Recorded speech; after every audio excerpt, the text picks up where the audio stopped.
very warm welcome to you, Njine. And of course, thank you for inviting me on your platform. We're happy to have you. Now, what are your expectations as the Republic of Benin gears up for legislative elections on Sunday? Well, if I must comment with regards to the previous elections we have seen in that country, then I would simply but expect that the Benin should try as much as they can to be able already first to avoid any form of violence after elections. But of course, you know that to be able to avoid this violence, the regime in place must also do everything possible to ensure that they avoid any form of electoral fraud. Because you know, even when you look at the present dispensation, it is true they say the voters may vote for the opposition if they wish. That statement to me is problematic because when people are going for an election, it is their free will to go and vote for the candidates of their choice. But when you say they may vote for the opponent if they wish, it tells you that it looks like there is something not quite Catholic about the whole electoral process back there in Benin. So I hope for the Beninese and for Benin as a republic that there will be some sort of transparency and that the people will be able to demonstrate, at least for once, some sort of political maturity and avoid any form of violence after this that may lead the country to some form of chaos. Now, Njine, unlike in 2019, where the electoral authorities ruled that only two parties loyal to President Patrice Talon met the requirements to take part in the polls, voters will be able to vote for opposition parties at this time around. What would you say informed this decision?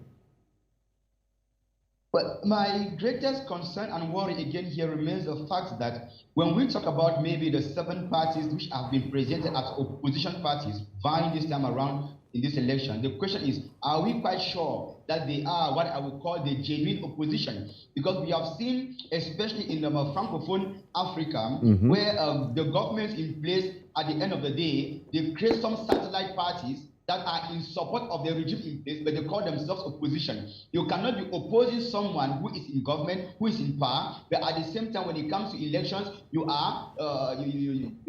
votes are channeled towards that same person, and you call yourself an opposition. So I'm afraid that when you look at the parties that have been accepted this time around, or given at least the green card to partake, I'm afraid they may not really all be the genuine opposition, because we know that ever since Patrice Talon came to power in Benin, most key opposition leaders have either been imprisoned or are all on exile today. And even we know that it extends even to journalists. Many of them are behind bars today for trying to either oppose the regime in place or trying to act as eye openers. So let's just watch and see what happens come Sunday.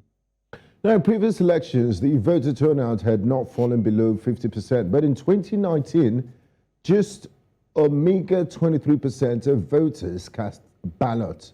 With the inclusion of opposition parties in the ballot this time around, are we looking at an increase in the turnout on Sunday? And would you say it's because only parties loyal to President Patrice Talon were allowed to participate in the previous exercise that was responsible for the low voter turnout and the voter apathy?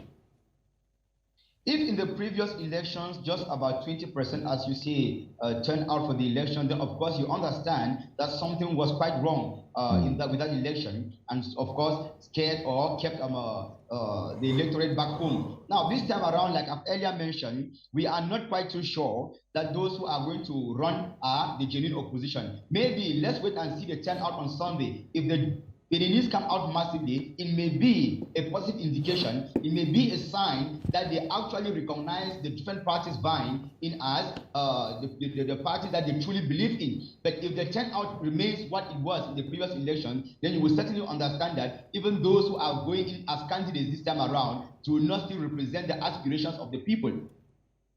Thank you very much for your time. Njine Elvis Baneh joining from Yaounde in Cameroon. We do appreciate your contribution. Thank you. Thank you very much.